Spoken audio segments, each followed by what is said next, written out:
What's going on, everyone? Welcome back to the episode 8 of the BSBN Podcast. Here today, we have Vic and we have Dan with us today. Welcome back, boys. Yeah, Vic finally making an appearance again. He's coming back. He's Sorry. back from the dead. Life gets lifey, bro. Life gets lifey, bro, and he dies every week, but he comes back. You know, he's like, you know, it is what it is. He It's takes fine. a week off every once in a while. It's fine. He's got it. I've been resurrected today. He's been resurrected. All right, what's going on, boys? I wanted to kind of talk about, you know, I think hot topic of the week right now, which I think we all could agree on is Shedeur Sanders getting his first official start this upcoming week. I think it's against the Raiders. He did sub in for Dillon Gabriel. He did not have the best game, but also there were a lot of, I don't know if you guys seen the highlights or watched the game at all for it, but there were a lot of inconsistencies, not just in Shedeur Sanders' play. There was a lot of stuff wrong with that. First game nerves or whatever you want to say. I don't even want to say that. I don't even want to say that because, like, there were, you know what? Like, I was gonna ask, like, you know, what you guys thought about it. If you guys thought the situation with him in general as the backup has been fair for this year, because he has not had a single first squad practice rep up until this week coming up now. And I don't know if you've seen any of the highlights, but like I was trying to say, like the blocking was weird. I mean, like I seen a clip, I think the most viral one going around right now where the center, the guard, and the tackle all went after one player, and the entire center was open for him to get sacked. It looked like the longest yard kind of situation. And then a lot of drops, like there were 4 drop passes in that game for him as well. Just off of the receivers themselves, which obviously don't have a lot of talent at any of those positions, but you know, still 4 drop passes is a big deal when it comes to your record. But I just wanted to get your guys' thoughts on it. What do you guys feel about this whole Shedeur Sanders thing? The whole Shedeur Sanders thing, I think right now the Browns have definitely put themselves in a sticky situation, including from the draft, because you draft 2 quarterbacks and then you pick up Flacco. So like from right out of the gate, you're putting yourself in a position where you're already creating quarterback controversy around the whole locker room. Flacco's going to start okay, and then they go and trade Flacco. Now it's up to Dillon Gabriel and Shedeur Sanders. And yeah, I get that the Browns wanted to take Shedeur Sanders instead of Dillon Gabriel earlier in the draft, but you let Shedeur drop to your 5th round pick, and then you picked him. So it's like you're going to give the starting job to Gabriel, and then Shedeur is going to have to play backup. Shedeur is always going to be the 3rd option on that team until he goes out there and prove himself. And I think now Shedeur has that chance to go out there and prove himself. But the whole, I don't know, because I also saw this going around that it's the head coach not giving Shedeur a shot.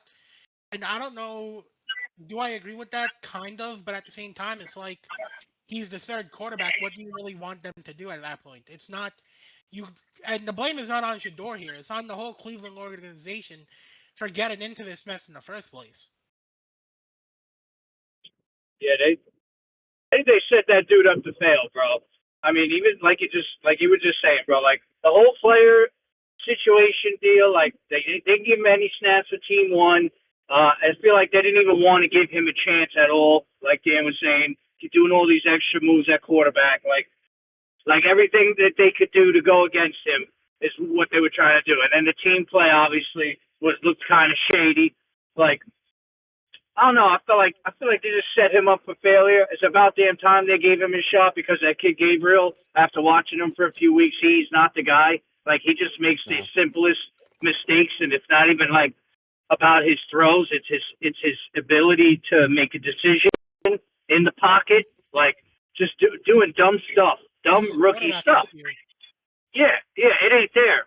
And clearly nothing has worked. So why not give this guy a shot?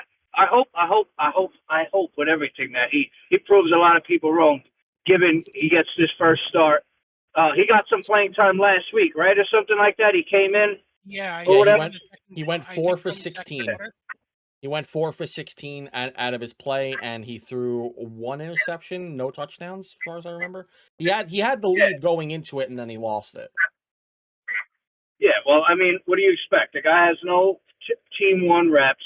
The blockers weren't blocking for him. They weren't helping him get up when he was down. Like, what kind of crap is that? Like, they didn't have his back at all.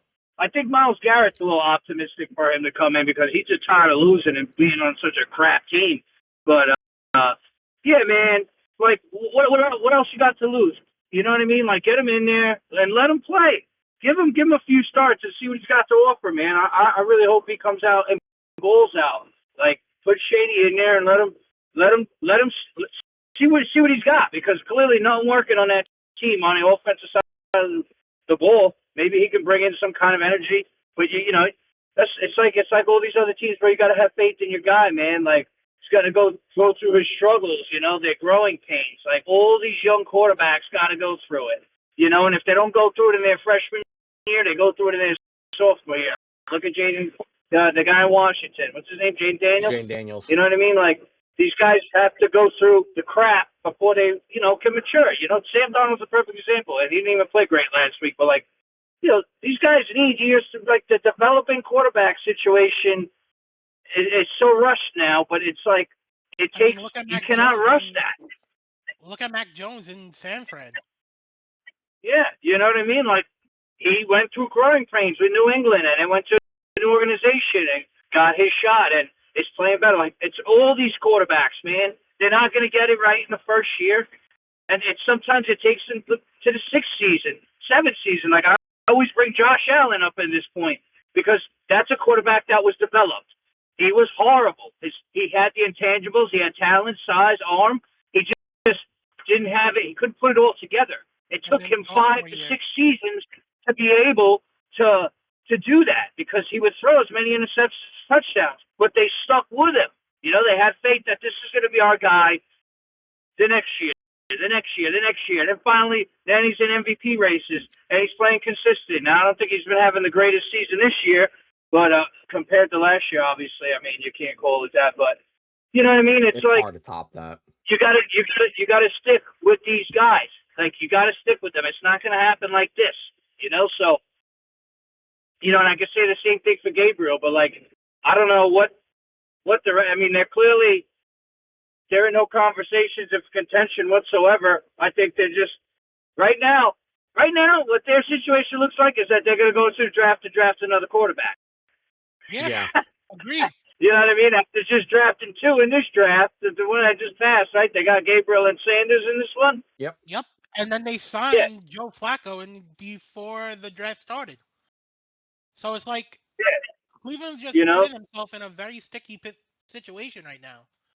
And this is what the fans are sick of. Because, if you give Sanders the rest of the starts, and he starts to put together some progression, right? Some energy, balls, the chains are getting moved, first downs, like your offense is improving.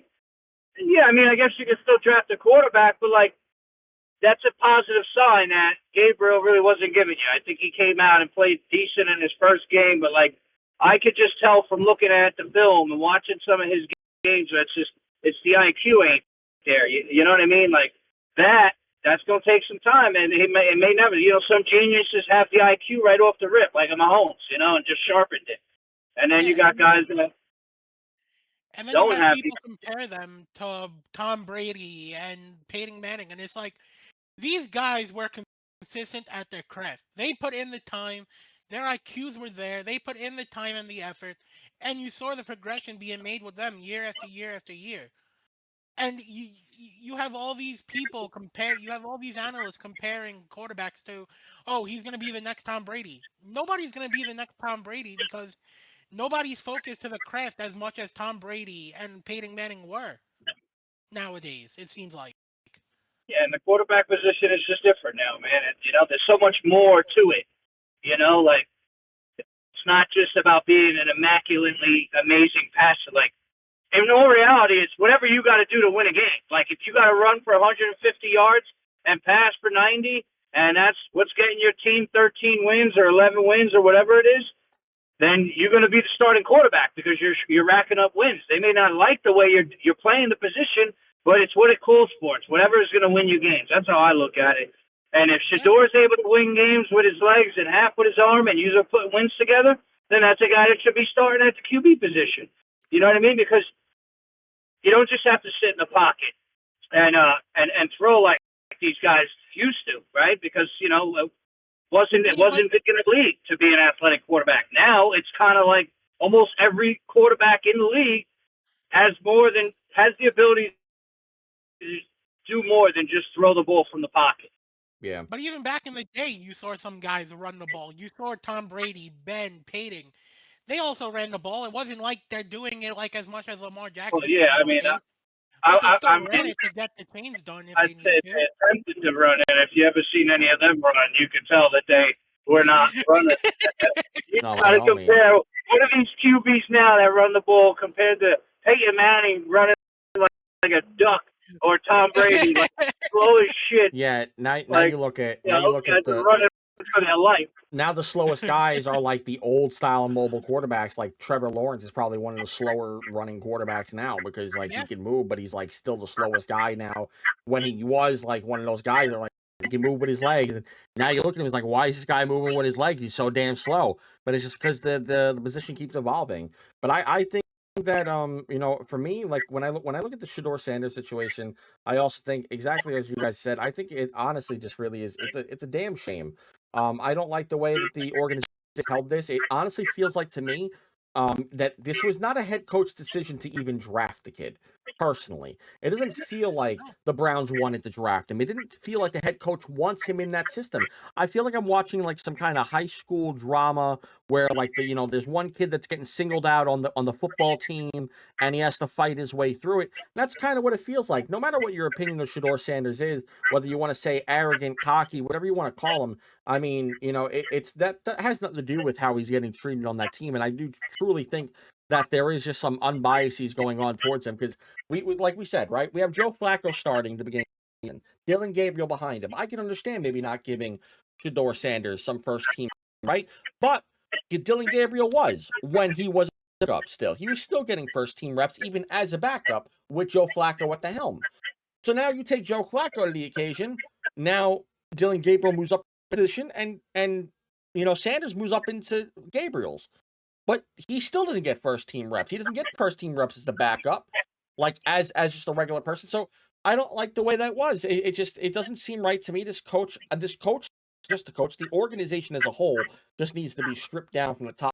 They might be single-handedly the worst system as an organization total, other than if you want to say sorry, Vic, but like the Jets, but like yeah, Jets do have the worst passing offense in the NFL. It's just like there's just something said about these owners that they have these guys in place, and you go ahead and this guy just went ahead and drafted a secondary QB for you, or whatever the reason was that he drafted him. Because again, I don't feel like he even wanted to. It doesn't feel like it. I don't get that feel from the head coach. I don't get this feel from the team. It feels like no one wants him there, and whether you want him there or not, he's there. Let him get his reps in with the first team. Let him evolve. I don't even think we're going to see him this season, unfortunately. I don't. I think we're going to get him until Dylan Gabriel is off his injury, and then he's going to go right back to the bench, no matter how he does. No matter how he does. And that's just the unfortunate part about this. I think it's just really sad. That's what we have to say here is because, like the kid doesn't, it's not like he did anything to not deserve a spot. Again, he was arrogant. So the hell what? Johnny Manziel was a menace when he got into the league with his attitude, with the way he was. He's definitely calmed down. He's a lot more humbler of a guy. But he was a menace when he got into the league. And people gave him a pass up, right, down, and left. They swore he was the second coming of Jesus. Like this kid was supposed to come in here and completely blow away everyone's expectations. And he came in, had his attitude, got messed up, and thankfully he's doing better now. But he got into a messed up position. So I don't want to hear about the whole arrogant thing because there's a lot of arrogant players in the goddamn league. That don't draft arrogant players because you had Baker, you had Johnny, and now you have Shedeur. But they need anyone. What's different between all three of them? I could tell you the difference between the three of them. But no, I mean how they acted coming through college. None of that. Okay. There's nothing different between that. There's only one common freaking denominator here. Different. Yeah, I know. That's the only. And that's stupid because you look at the league and then you see guys like Lamar Jackson at quarterback and Jameson Winston.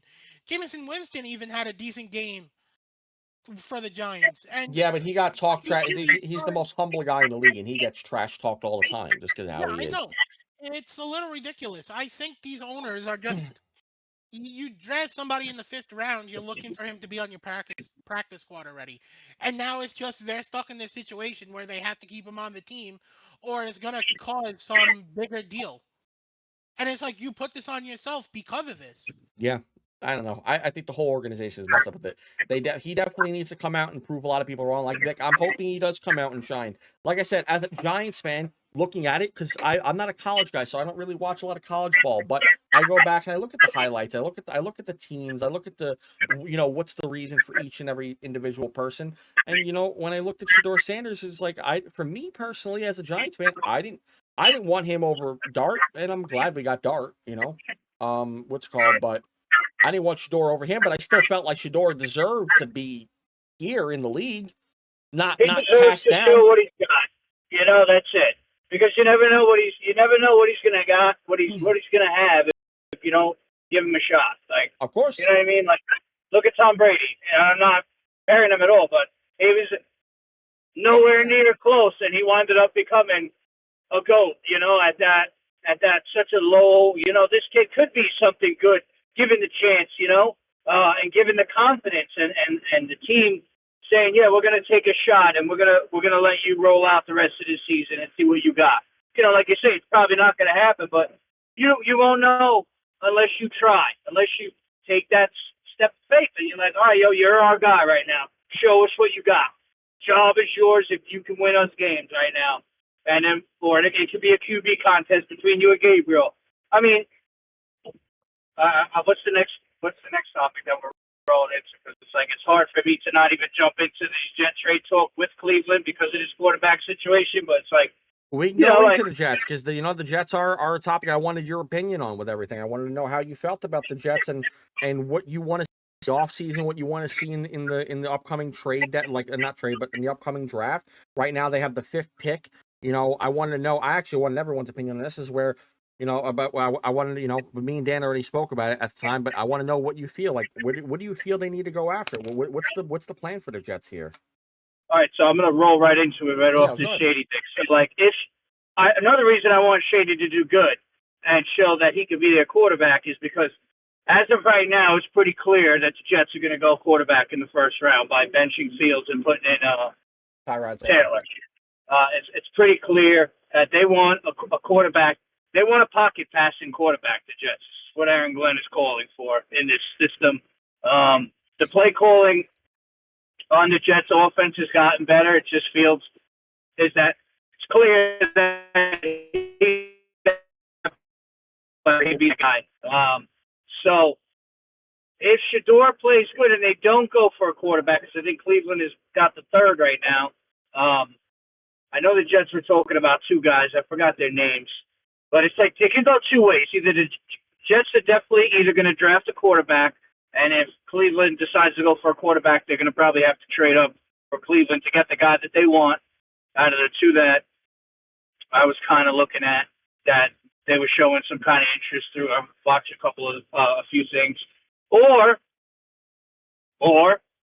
in my opinion here, right, it's either we go quarterback, we got 2 first-round draft picks, so you're going to go quarterback first, and then you would go wide receiver second. Those would be my first 2 draft picks. Now, if they don't go quarterback first because they grab someone like Mac Jones, who I would totally be for to grab, I feel like he would flourish in our system and with our guys because he's someone that can sit in the pocket. He'll take a freaking hit, and he'll just get it. And they just want to get a QB that throws the ball, whether they're 5 or 10-yard passes, and let the receivers get yak yards. They have the weapons for it, especially if they grab a first-round draft pick wide receiver with Garrett, Aaron Wilson, and the extra additions in Mechie and the other guy that they just got, given they stay for the rest of the seasons. I don't know what the contracts are on that. I was listening to a couple of other guys who say something about Trevor Lawrence, that maybe Jacksonville wants to part ways. I don't know if I'd want Trevor Lawrence on the Jets. I mean, he hasn't shown me enough. I'd probably prefer them.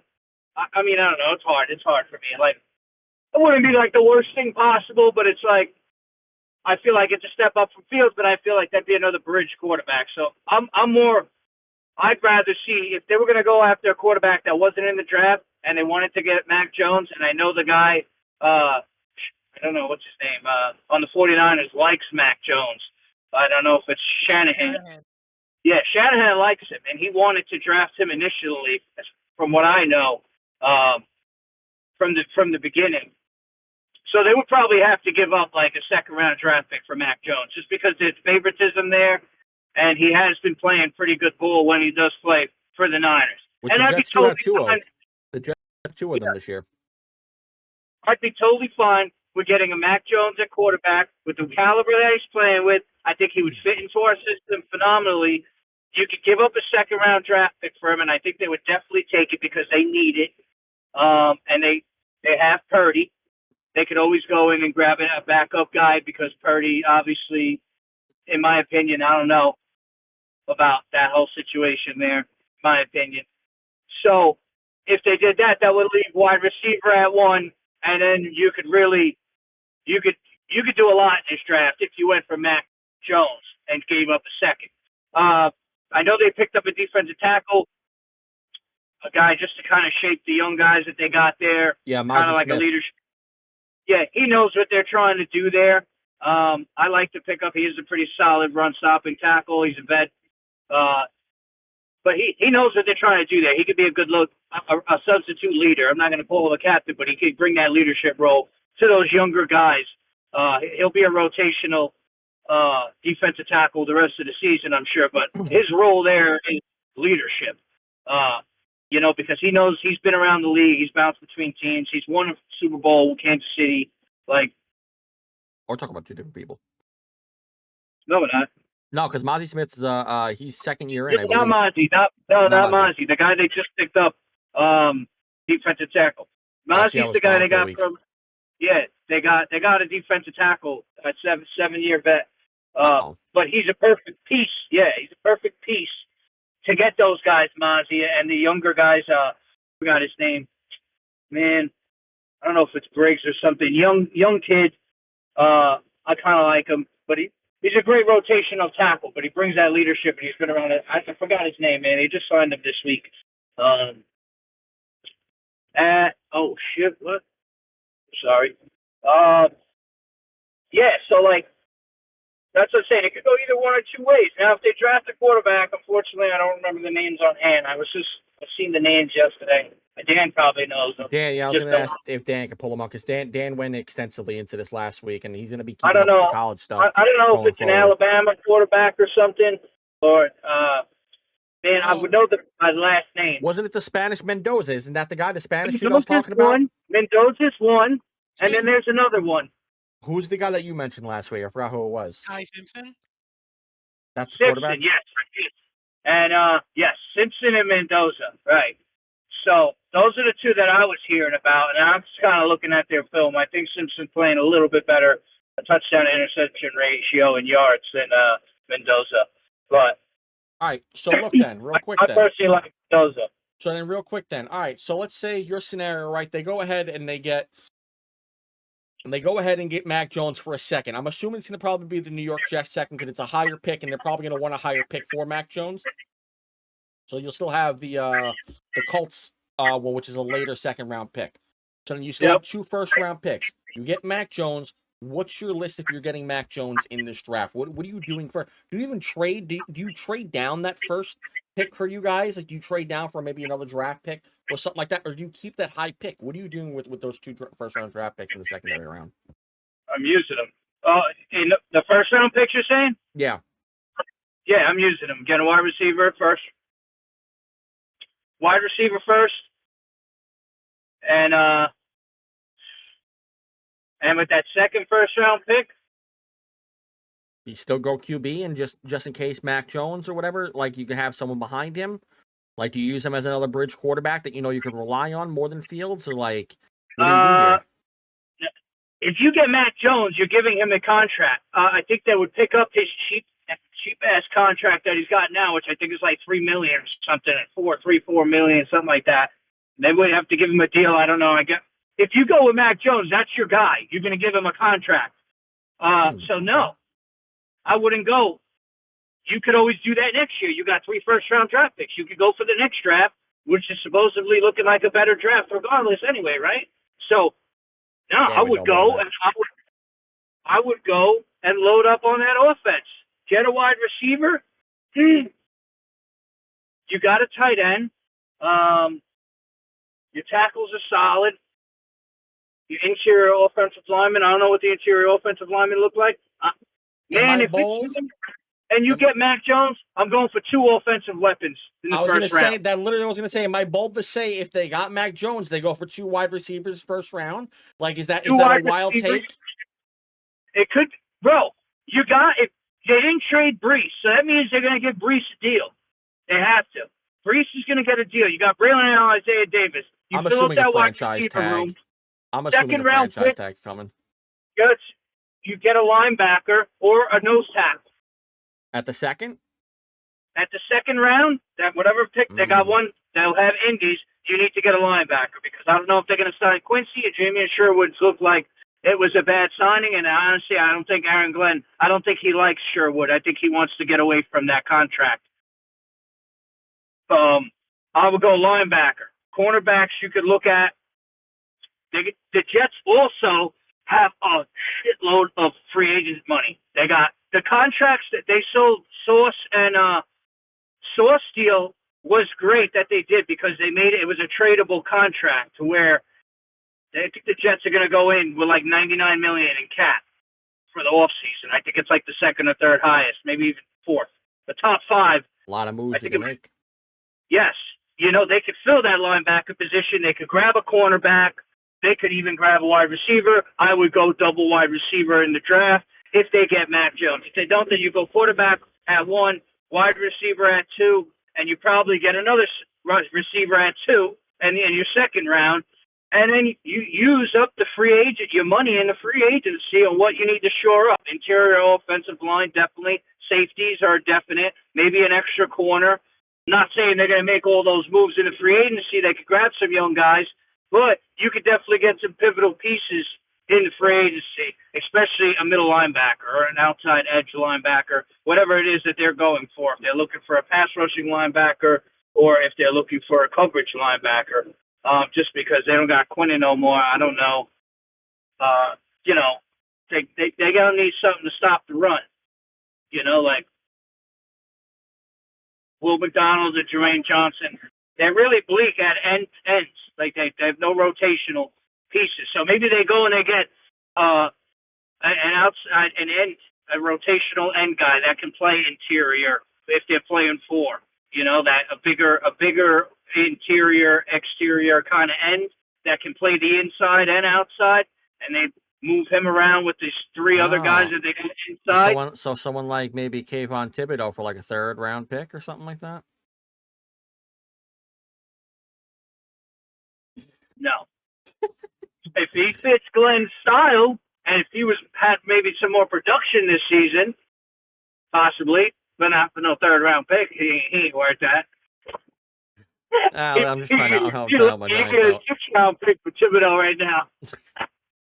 It's bad. But yeah, if those are the things that happen, like obviously if they get Mac Jones, I'm loading up on the offense. But in 2nd round, it's pretty much wherever you want to go, just because they have so much leg room in the free agency with the money that they got right now. Like the trades for Quinnen, for Sauce and Sauce's deal was but Quinnen's contract, I don't know if they did that prior. I know the Sauce contract was good. Like they were able to.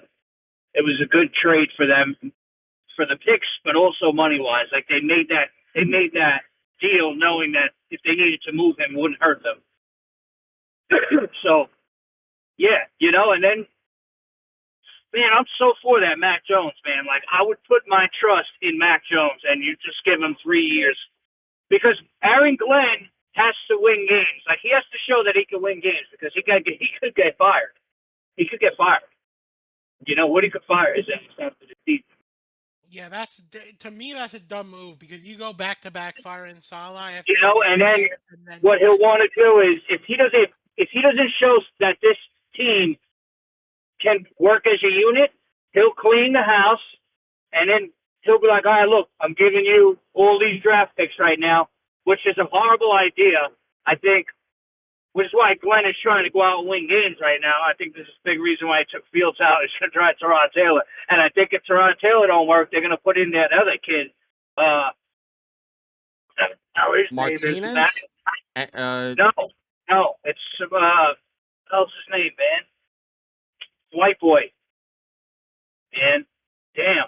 Isn't it Martinez? Is Martinez a part of that team? Am I thinking wrong?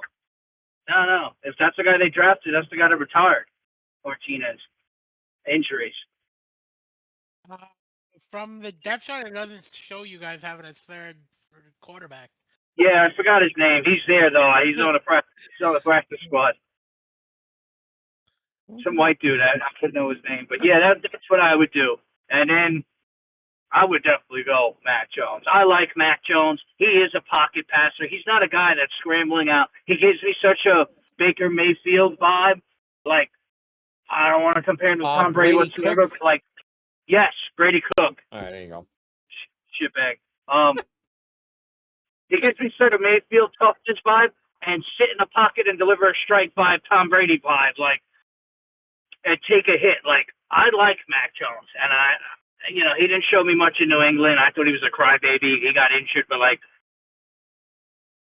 I love his play this season when he's gotten his chances to play there in the 49ers, bro. Like, I like that kind of quarterback, and that's what they want. They want a guy that's going to sit in the pocket and let the playmakers make plays. And if they're able to go and get Mac Jones, I say you load up that wide receiver room and you allow those players to make plays because he's going to be able to make a 10 or 15-yard throw, 5-yard throw, and let these guys just do it. And then you'll have Breece Hall to run the ball. Then, if that's where you're going with, you could pick up some offensive line and really stack up because Simpson is coming up to 29 years old, and Tippmann, I don't know how promising he's looking at center, even though they got that backup Myers from Green Bay. So it's like that next draft, you could really load up on defensive fronts and offensive linemen and really create some depth, and you can really build something in these 2 years with the right guy quarterback. It's all going to come down to the quarterback thing. I know for damn sure that Justin Fields will not be there to be that quarterback. Now it's very clear, or they wouldn't be benching him. Like, he's the bridge guy. He'll be there next season. Maybe they'll try and see if they can. I mean, they really messed up with that deal they gave him because I think they gave him a lot more guaranteed than they should have. I think it was 2 years for $40 million, which I think it was over 20 guaranteed. So it's like, they could have probably done a little better than that. Like, you could have gave him 2 for 30, maybe 15 guaranteed, saved 5, whatever it is, what it is. But yeah, I know I spoke on this long, so you guys go for it. No, I talked about this last week. I said for the last 2 weeks that it seems like the Jets are heading in that direction where they're going to draft a quarterback. Yeah. With one of the first-round picks. Probably the higher first-round pick, in my opinion. And yeah, you would want to build up you would want to probably get another wide receiver to help that team. That has to get done, no matter what. That other first-round pick, if you get quarterback, you cannot not get a wide receiver. You only have Garrett. Yeah, you got a couple of guys that you just got. You still need a wide receiver. Nothing crazy though. None of these other guys are like anything crazy. Like, I think coming out 2 first-round picks is good for them because, like I said, we talked about it, but I think the Jets, Giants too, but every team needs to develop an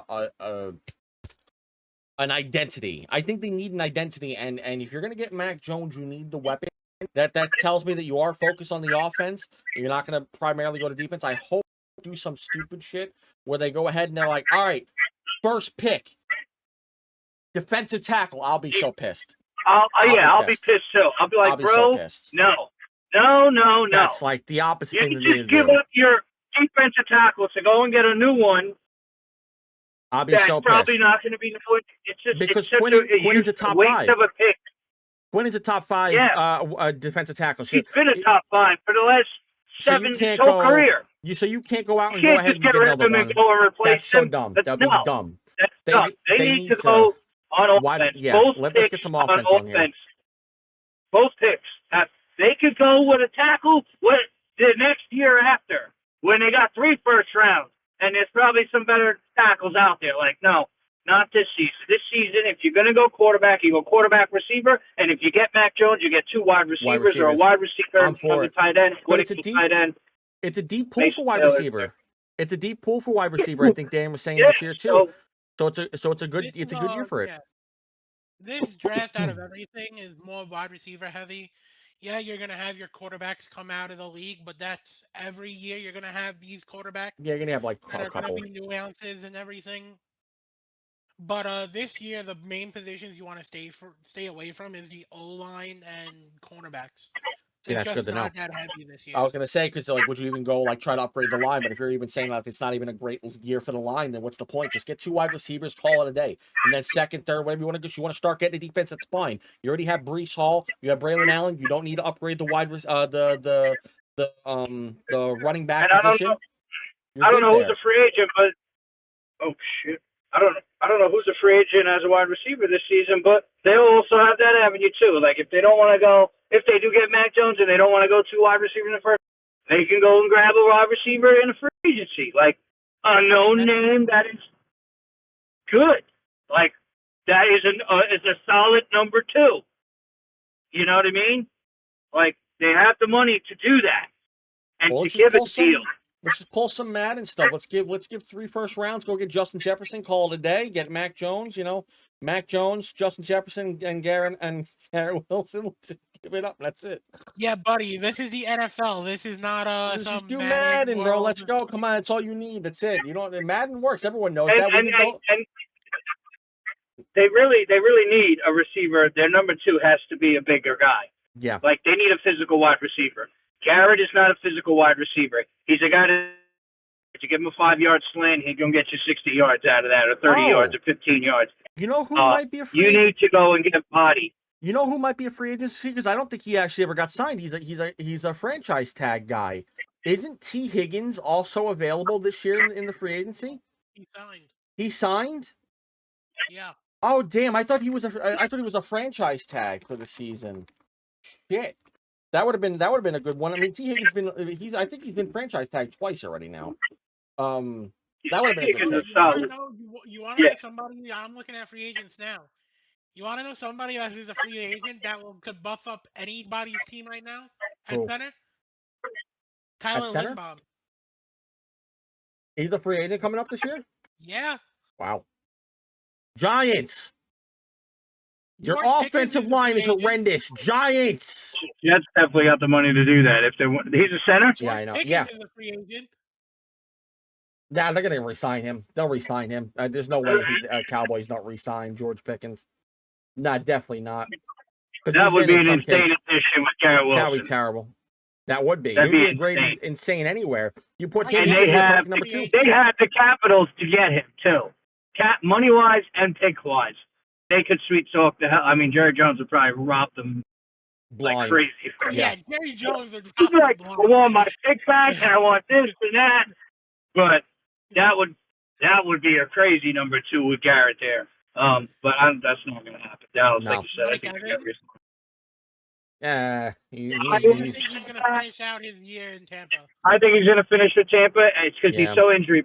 2 years ago, I would have been like, hell yeah. Right now, he's such a consistent, but this year he's been so injury plagued and so unproductive because of injuries. He's been 1,000-yard receiver for his whole career, pretty much. Yeah.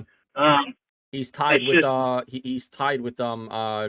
Jerry Rice, and he would have broken it this year if he would have gotten it. Unfortunately, he can't. He's not going to be able to. Yeah, he's injury plagued, man. It's just wear and tear. So no, as much as I love him, and that is a big bodied receiver, that'd be great. Receiver. No, you can't. You sign him, you get him, and then he gets hurt like he did this year, and he's out for 3/4 of the season. Then you start right back where you were. This is a deep wide receiver pool. Just get it. Just get the wide receivers. Huh? Romeo Dobbs is a wide receiver. I'm all good on that.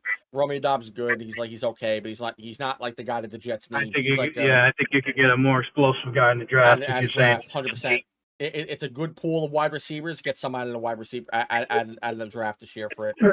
That's the only one I would go. Other than George Pickens, there's no other names I could really think of. They're going to grab a receiver in the first round. They need to. No matter what you do, get one. They're going to grab one with the guys that they just got, with Garrett, there should be some depth in that receiving room now. And then if you go and grab one on the free agency, or if you grab Mac Jones and you go double up in the first round, like whatever it is, but 100% they need to establish and address the issue at the end of what's the wide receiver room. So that has to get done, whether it's in the free agency, and it has to be. They have to draft one of those first round picks. I don't care if they go quarterback first. They have to get one in the first round. I don't want them to be going into the second round and be like, all right, we're going to get a wide receiver now. Like, no, you need to get one in the first round. I don't care if you get one in the free agency also. Go and get another one, because that room is bleak, and you have the money. Don't be cheap. Pay for that offense. The year after, you can worry about your defense. Your offense has been the issue for 20 years. You need to get it fixed. Yeah. And it starts with the QB. So it's either you go and get Mac Jones like I want you to, or you go and you get one of those QBs. And I don't care what you have to do or trade to get Mendoza or Simpson, preferably Mendoza. All right. I like his play a little better. Fair enough. All right. I wanted to kind of move on to this real quick. Yep. Here is the current playoff picture, right? In the AFC, we have the first round bye going to the Denver Broncos at 9-2. Wild card games consist of Jacksonville versus New England, Los Angeles versus Indianapolis, and Buffalo versus Pittsburgh. On the I'll start with this one first. We'll start with the AFC first. Is there any team right now still in Week 12 at the moment that we consider a fraud that should not be here or will not be here, you think, by the end of the playoff race? Pittsburgh, you think it's going to be gone? What were the teams again? It's Denver as the number one. Yep. The 7th seed is Jacksonville. 6th seed is the Los Angeles Chargers. 5th seed is Buffalo. 4th is Pittsburgh. 3rd is Indianapolis. 2nd is the New England Patriots. What team I think's not going to be there? What team do you think's not going to be here? Like who's a fraud? Who's going to be out by the end of the playoffs? I'm going to try to do this like 1 week at a time if we have any changes. You can go first, Dan. So I got a different team. I say the Pittsburgh Steelers, because I know we were joking about this when the Ravens were 1-5. Yeah. They're on a 4-game winning streak right now, and they're looking like a complete different team coming out of their bye week. Noted, though, Lamar Jackson did just get put on the injury list again, but this time it's his ankle now, apparently. I think that just got updated today. I don't care. I'm still going to say that Baltimore is going to jump them. I don't disagree with you. I just don't think the Steelers are looking that like they were week 1 and 2. All right, fair enough. Vic, who do you have? Who's your team in the AFC that you have? Do you have any frauds here? Do you have anyone being like, or do you think everyone here is acceptable?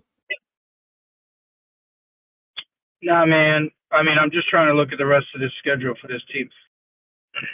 I don't think Jacksonville is it, man. I don't know. I hear what Dan's saying about Pittsburgh, and I do hear about we spoke about this in Baltimore coming up on that part of their schedule, and them finding their legs later into the season, and they're striving. I mean, they got to be pretty much close to perfect, and Pittsburgh has to just make mistakes, and we're seeing that.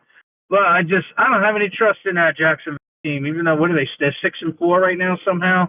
6-4 at the moment. They just beat the Chargers. They just steamrolled the Chargers. Yeah. Close.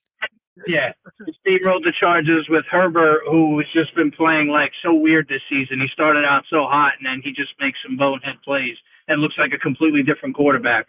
I don't give any credit to that. Jacksonville fans can hate me. They ain't got that fire to contend anywhere. I'm sorry, they just don't. And I don't trust Trevor Lawrence at all. They could be their record could look a lot cleaner than what it does, and I don't know, man. It's just I don't know. I feel like they've had some freebies, man, and they be playing these close, tight ass games with teams, and they just, for me, that team, I think Pittsburgh's got more fire than that team, Jacksonville, all around the board. And yeah, I don't know. I think they're a fraud, Jacksonville. And they always are to me, and I'm saying sure they're going to be a fraud again this year. I'm in agreement. For me, it's the Jacksonville Jaguars. I think the Jacksonville Jaguars are going to get knocked out. I think that the Pittsburgh Steelers can be on that list too. I don't disagree with that one either, personally. But I think the Pittsburgh Steelers will find a way, even at the 7th seed. Because I do think that Baltimore will overtake them, but I think they'll stay in to the playoffs. But I do think they are going to get bumped out, Jacksonville. And if Pittsburgh does get knocked out, it's going to be by Kansas City. I think Kansas City's going to come into that wild card spot. They are 5-5. They're right behind both teams. And I think they can come in and grab that next spot too that we're still not talking about because they are a team that's out of it right now. That can still be in. I was just going to comment on that. I was going to say, what if both teams get eliminated, the Steelers and the Jaguars? There's a good chance that could happen. And Kansas City. Kansas City just finished their hard part of the schedule too, right? They just went through those 3 monstrous teams. Now they're coming up on some real light teams that they could easily knock both of those teams. Essentially. The fact that the AFC is this close, and we were joking about this, how Baltimore has no chance to make the playoffs, going into their bye week, looking like the worst team, and they turned Pittsburgh around. Like, folded. Pittsburgh folded. They had a good start, and they folded. They folded. Yes, but out of Baltimore, for Baltimore just to turn around. Oh yeah, there was a good turnaround by them. 100% was. Yeah, that's Lamar Jackson for you. That's the effect of having Lamar Jackson on your team. That's exactly what happens here. Well, they ain't done yet. They got to keep pushing. They still got to keep going. They could easily lose that. Same thing with Kansas City. Like Kansas City did a good job of at least winning some of those games through those tough games, but like. They have to. Both of those teams pretty much have to play perfect now the rest of the season, and they need help from those other teams. And right now, it's a good possibility that Jacksonville and Pittsburgh could be losing games because both those teams ain't got that fire that they got. This system is what it is. Speaking of the Chiefs, they have the Colts this week. Yes, the last hard team. Then go look at their next 4 games, and they can definitely make up for it. And it's going to come down to this week with the Ravens and the Steelers on who jumps each other. Because the Steelers have the Bears and the Ravens have the Jets. Yeah, Ravens are going to beat the Jets. You're like, the Ravens are going to get an automatic W here. Possibly. Or again, with Lamar Jackson being possibly out, we don't know. He has an ankle injury, so we don't know. On a 2-game win streak. Who would have thought that after them trading their 2 Miami's also doing good too. Miami's 4-7 now. They were 1 and whatever. Now they're 4-7. It's like this whole now suddenly everyone wants to win. So who the hell knows what's gonna frickin' happen this week? Oh. All right, and now on the NFC side, we have the number 1 seed being the Philadelphia Eagles. Number 2 being the Los Angeles Rams. 3 being the Chicago Bears. 4 being the Tampa Bay Buccaneers. Then comes down the wild card. We have the Seattle Seahawks at 5. Green Bay Packers at 6.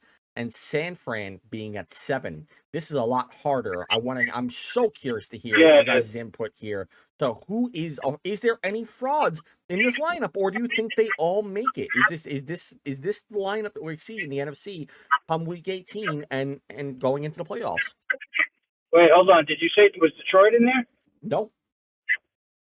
No? Nope. They are 3rd in their standings right now. That whole division is so tight. So right now in their division, the NFC North is Chicago leads at the moment. They are the number 1 team in the NFC East at 7-3. Green Bay at 6-3-1. Detroit at 6-4, and even Minnesota's 4-6. They're only 2 games behind into 2 of these teams here. All right, I got my fraud. All right, who's your fraud? First, I want to say, bro, I'm so happy for the Bears right now. Because I was so hoping that this dude was going to have a better season. And I'm just so happy to see them have it. And I got to give my boy Stafford his flowers. Because the Rams, dude. Those are like 2 of my favorite teams in the NFC right now. My fraud is Green Bay. Detroit's going to jump them. Oh, I wasn't expecting that. I thought you were going to say the Bears are going to take a fall. Holy shit. No, the Bears are cold. You were a Green Bay boy at one time. Green Bay is a fraud, bro. They should be so much better than they are. And Jordan Love should be playing so much better than he is. Jordan Love is not going to be able to contend with these big boys. Damn, okay, I wasn't expecting that. You took me for a freaking loop there. No, Yep. not even, because when we were younger, didn't you like Oh, the yeah, Packers? yeah. too? I'll wear my Clay Matthews jersey and watch the Bears beat them sideways when it matters. All right, I fair was enough. not expecting No that. I was not 6 expecting for that. Jared. Parsons his first season with Green Bay. Okay. All right, Green fair Bay's a enough. fraud. Dan, what do you have here? Let's I'm hear it. going to agree here. I think Ow. the Detroit Lions are going to jump Green Bay. I just shit. don't think, like, even in that Giants game, Green Bay's weaknesses were exposed. For the fact that James Winston drove down the field in the first drive and got a touchdown, and then our defenses collapsed like always, this Packers team has a lot of weaknesses on that defensive side of the ball. And that offensive side is struggling. I think Detroit's going to jump Green Bay here. I don't disagree. I personally think if it's going to be anyone, it's probably going to be Green Bay. Same thing here. I'm just in that same boat right now. It's a matter of like Green Bay is a team that it's hard to see them right now go through this entirety of the rest of their season and maintain what they've had when their whole entire division right now is doing good. Them in the NFC West is phenomenal. I'm so amazed that like the entirety of this playoff bracket is basically them. It's 3 teams in the West, 2 teams in the North, and then it's 1 for the South and the East. It's crazy. I said my prediction. I don't know if you remember it.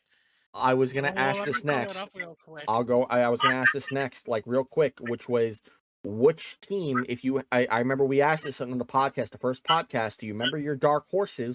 And do you remember if like how are they doing now? Do you have a dark horse? Who are they doing any better or worse than you imagine? Or if there was a team that you picked as a team that you thought was going to be terrible, how are they doing?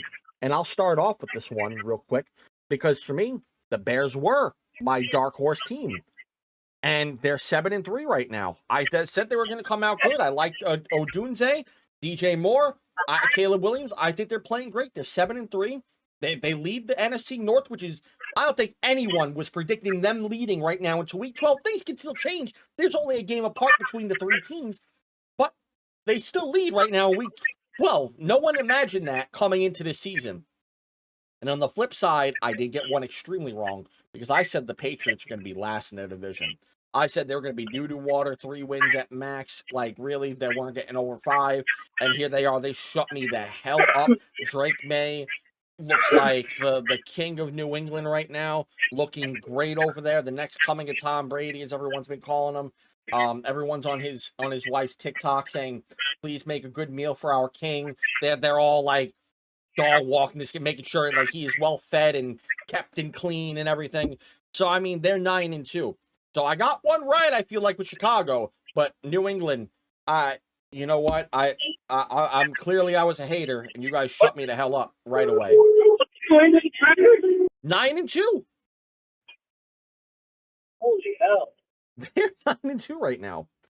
Wait, Tom Brady. Holy hell! The Patriots are 9-2 right now. Oh yeah.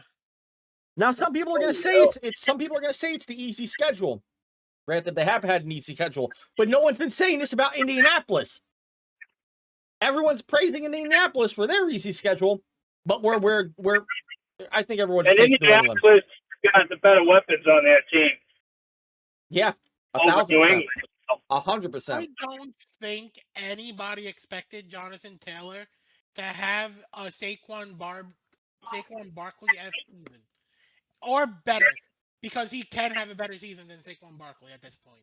I think he already is. There's no way he doesn't. Like, at the moment, barring any injury, which I hope not. It's insane how much he's carrying that team. If he's not having that season, he doesn't have that season, they don't have that record. No, 100% not. And don't they already, isn't he already double the amount of touchdowns that Saquon had in his entirety of the season? Doesn't he already have double the amount? I think it's yards. He couldn't have double the amount of yards. He had 2,000 yards. No way he has 4,000. We'd be flabbergasted. He had double the amount of yards. He's having more yards than Saquon had going into. Yeah, projected, but I think touchdowns as of right now is already a set thing where he already has double the amount of touchdowns that Saquon has the entire season. Here's the thing with touchdown things, because you can get a 1-yard rush and you could already touchdown total. But we know that's not happening with Indianapolis. This guy's going off for 73 yards a rush. I know. I'm just saying. So that's why I look at the touchdown stats and I'm like, it could be inflated because how many 1-yard rushes does somebody have? I get that, yeah, but like we've looked at them, we've seen this team play, and Jonathan Taylor's a human highlight this year. Yes. Okay. Jonathan Taylor is doing better than Saquon Barkley did last year. So, and I'm sorry, Eagles fans, hate me all you want.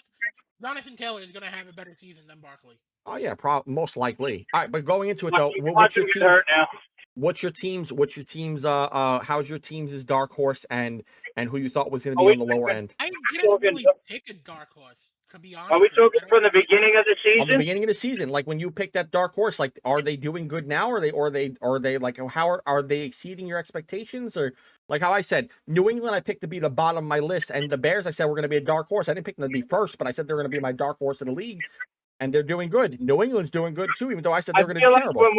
I feel like when we spoke about it, before the podcast started, I think I had picked up the Bears as well. I feel like I did. I don't know if you remember. I know we were talking about it. I think we were both for them being like under the radar, like most improved team. So I don't know if that would be a dark horse. To me, that is. It's kind of like how I put it because that's exactly what I'm essentially putting it as here. So yeah, I mean, I'm pretty sure mine was the Bears. As well. And obviously, I don't have to piggyback off what you said. It's all for the same reasons. And Caleb's had a way better progressing season. That team just looks completely different than it did last year, and it starts with him.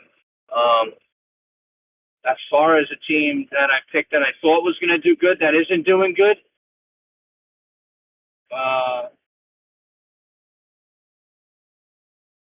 who did I say? I think it's the reverse. Like, who do you think should have a worse year this year, but is having a better year or a worse year? Like, how is their expectations? Like, who on the opposite end of the dark horse? Who is like the team that's like, who'd you say was going to be like? Who'd you think was going to be bad that ended up being really good this year, or just still way worse than they were?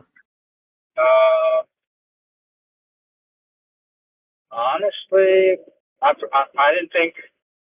Honestly, I didn't think Indianapolis was going to be playing nowhere near the way they're playing right now. So I would say Indianapolis. I mean, I didn't even have them in a playoff picture whatsoever at the start of the season before it even started, and well into even when they were like their first 3 games in, even if they were 3-0, I still I'm going to hear better. I still didn't have them. I didn't have them like. For me, like they were like, no way in hell are they going. I think there's probably a better team that I could pick, but right off of my head right now, I know for sure I didn't have the Colts making any noise out of that division. Okay. What about you, Dan? I'd say a dark horse team, and I think we discussed it a little bit before the season. I would say it was the Jacksonville Jaguars because I did yes, I thought they were gonna do good, and I had them when we did when you said you wanted us to do predict our wild card, our division winners and wild card, I had Jacksonville in second in the South. And this is before seeing the Colts doing what they've done, Tennessee Titans. So I kind of figured Jacksonville was going to get their act together and be some kind of team coming out into this year. But I wasn't really expecting it of them. But then if I had to say a team that I was expecting, looking at my winners and everything, the only team I can say is doing better than expected or doing worse than expected would be the Rams. I did not expect the Rams to be this good going into the West. Because, yeah, they have Devontae Adams and Stafford, but Stafford is having an MVP caliber year. And I think is going completely under the radar. Because Stafford is so old and he's just, I don't know why he's going under the radar. Because you're having, Jonathan Taylor is having his year. But not many quarterbacks are doing what he's doing. Like I said, and we talked about this during our MVP predictions, I said, okay, Baker's up there and having the discussion now, but what has he done since? And I feel like since then, the Buccaneers have been on a complete losing streak going downhill. So I think, if anything, Stafford should be in that MVP race discussion. And yeah, it would be the Rams because I did not expect them to be first in the West.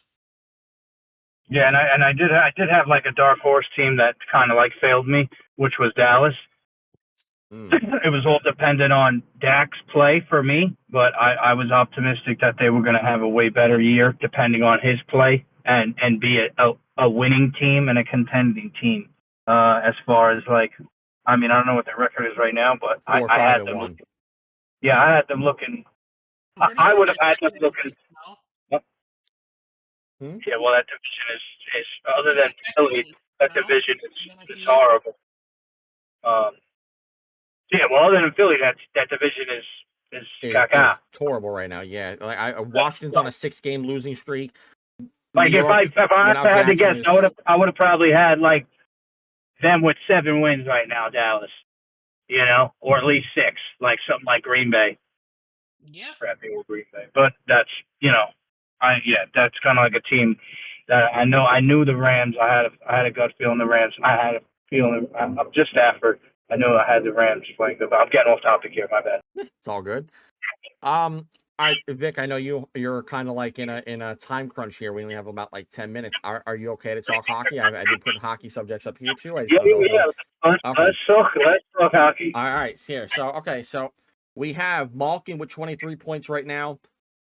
Crosby with 12 goals, 21 points. This is probably their best season in quite a few seasons right now. And they're on pace to finish between like 72 to 76 points apiece. Their goalie Silvos is 4-2-4 right now with 244 goals averaged against with a .917 save percentage. This whole entire division is split between 7 points from top to bottom. What is holding the Penguins back right now? And what can they do better? Where do you see them ending up this season? Do you still think they might make the playoffs, even though right now they are in a playoff spot? But do you think they can continue that throughout the season? Or do you feel like there's something that they need to upgrade on here from this team? Man, I hope I don't lose you guys because I'm picking up Beanie from work and the service is bad here. But if I start getting choppy, just let me know. First, they're doing a lot right now. All right, the penalty kill is great. It's top 5 or top 3 in the league. Power play is fantastic, and the goaltending, I think they're second in giving up goals for the season right now. So there's a lot that's going right now. I like everything that they're doing. I like the way that they're playing. Obviously, Malkin and Crosby are dogging, like you said, and they're missing obviously Raquel, but they got these other guys that are stepping up. You know, Rust is coming around, and what's his name? Manta. Bill Kendall. He's playing pretty solid. Bill Kendall is in there too, the rookie. Manta. Kendall's going to be something in that organization. That guy's is gonna pick up when Crosby's fire gets passed down. It's getting passed to Kendall. There's such uptake in that kid. Just watching him now, young man, like there's a lot of potential there, and he's surrounded by the right guys to do it, and he's making an impact already. You know what I mean? Like his ice time is critical on that team. Man, it's not much bad I can say about them. They are finding ways to win games. Their 2 stars are playing phenomenal seasons right now. The defense is playing good.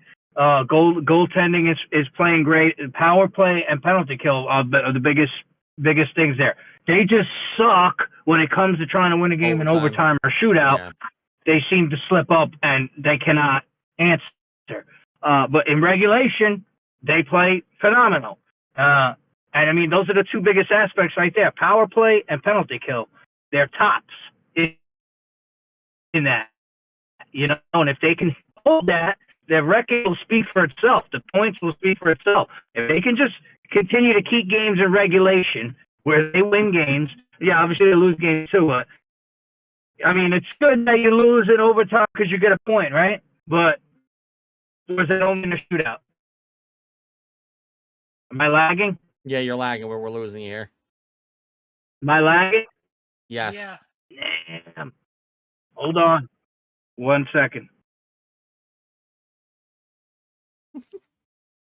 Yeah, I'll have to edit this part out for a little bit, just so we can get fixes stuff. Hold on. All right, no doubt. Yeah, we know. My friend Kenya. Hello, Kenya.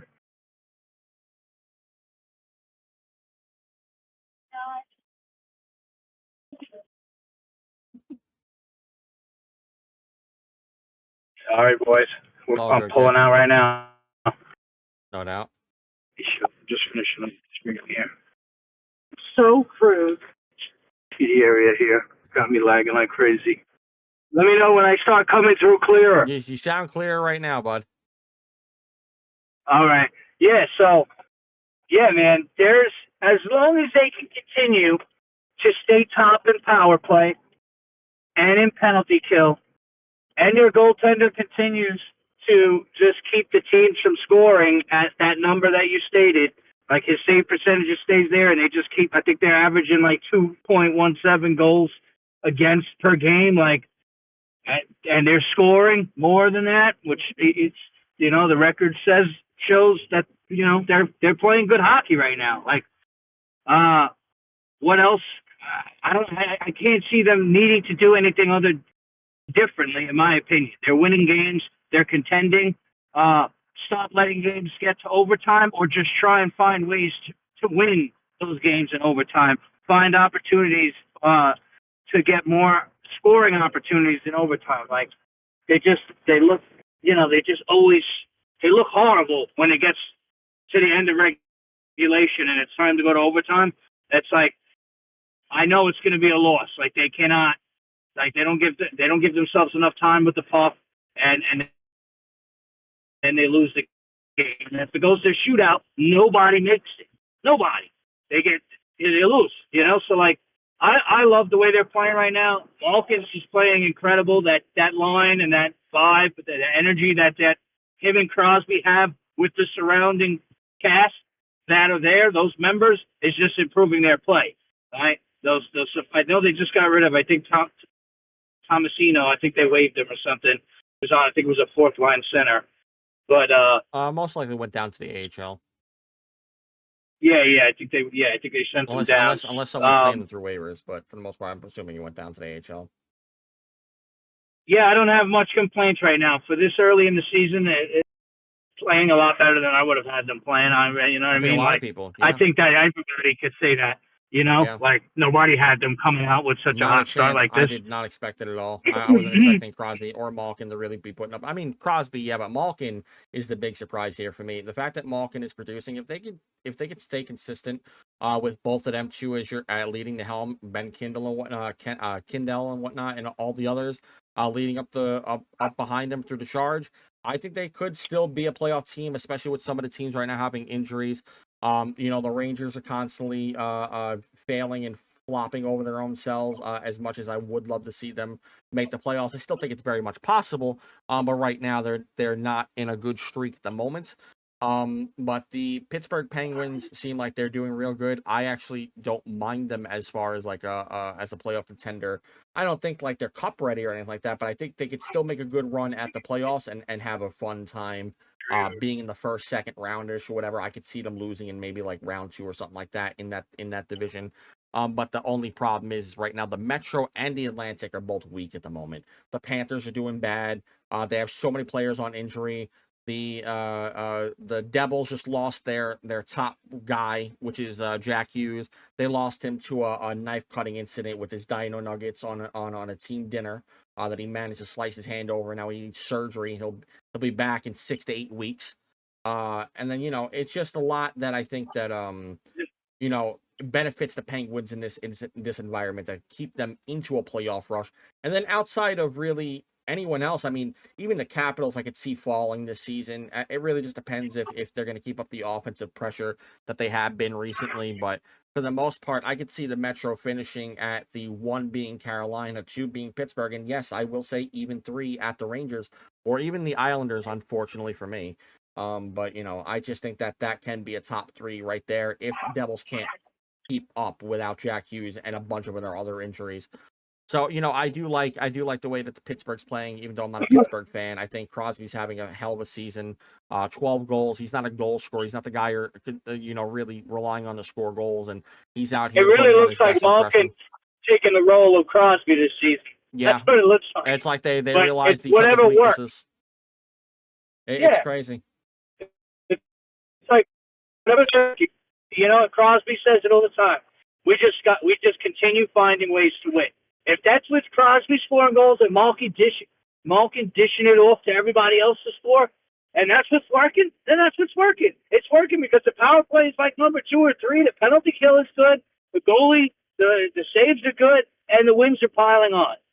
So it's not much that they need to fix. They just got to continue to keep finding ways to win. Capitalize on the injuries in their division that other teams are having, and continue to be successful, and just keep finding ways to win. If that's a Crosby scoring and Malkin dishing it off or whatever, the only improvement I'd like to see is end the regulation, get a little bit more puck time, and try and find a way to grab some wins in overtime, because there are going to be games that go to overtime, and it's nice to snag at least 1 point, but as well as we all do that those points come down. Those points are crucial, especially right now with that. Like I said, this whole entire division is held together by glue at the moment. Carolina's got 1 point ahead of the injured Devils. The injured Devils are 3 points ahead of Pittsburgh. Pittsburgh has 4 overtime losses already this season, which is the most in the Metro. The only team to have more right now, actually, there's actually a couple teams. The Vegas Knights have 6. The Avalanche have 5. The Seattle Kraken have 5. There's a bunch of teams that have 4 or 5. But as far as the East goes, they are tied first with the Buffalo Sabres and the Ottawa Senators. So, I mean, I think Pittsburgh could definitely make their case for a playoff run. I don't know about cup run, but I do think they could be out here making a chance at the playoffs, especially when the top team in the Atlantic right now is the Detroit Red Wings, for God's sakes. And then the rest of the teams are just like at the moment in the Metro not playing their best hockey. So they definitely do have, I think, a chance to run through, as long as they don't run into Carolina, which I think is the strongest team right now in the East. It's a strange day for the Eastern Conference. But yeah, I think the Penguins have a good shot. I as long as they keep up momentum with Crosby and Malkin, they have a good shot, and I do think they're playing phenomenal. If you are a Pittsburgh fan, you should be happy with your prospects, which as a Rangers fan, I can't say the same. And then as a Pittsburgh fan, you should be happy with how your team is performing, especially with everyone basically needing AARP cards on their next contract signing. It's a really weird thing that they're all out here just doing their best right now in their 40s. It's crazy to me. These guys are like literally in their midlife crisis modes, and they're winning games.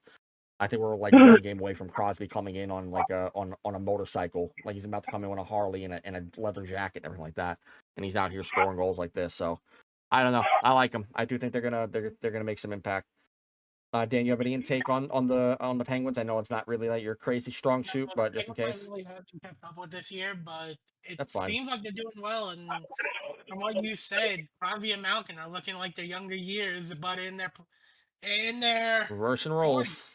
Yeah, they're reversing roles. So if they keep clicking and playing like they are, and they don't go down on injury, it's looking like the Penguins are going to contain that playoff spot. But who knows? Because it is still a long season, and there's 82 games. Hey, cigarettes or anything after this? I gotta stop. Anything could happen with 60 plus games remaining. No doubt. Vic, you have to run or no? Yeah, probably. All right, so then you know what? Let's really quick. I had it lined up already for this week. I made sure because I didn't want to screw this up 2 weeks in a row, and I actually thought about it. So the lightning round for this week is who is getting the number 1 draft pick this year in the NFL draft? Tennessee Titans. Who's getting it, or who's going to get it? Who's getting it? Who's getting it? Like, who do you think is going to get? Who's getting it? New York Jets. Oh, bold. All right, cool. I'm going to say the Patriots. No. I think it's also. I think it's gonna be the Saints. I think the Saints are gonna end up bottoming out. I think they're gonna be the worst ones. I still believe in them to be the worst team in the league. So I think that's how it goes. All right, then we'll wrap up here. Thank you guys so much for joining us on episode 8 of the podcast. If you like and subscribe, appreciate it, and follow us on all social medias. Talk to you guys later, and see you guys again next week with another edition of the podcast. Have a good night, guys. Yeah, talk to you guys later. Peace out.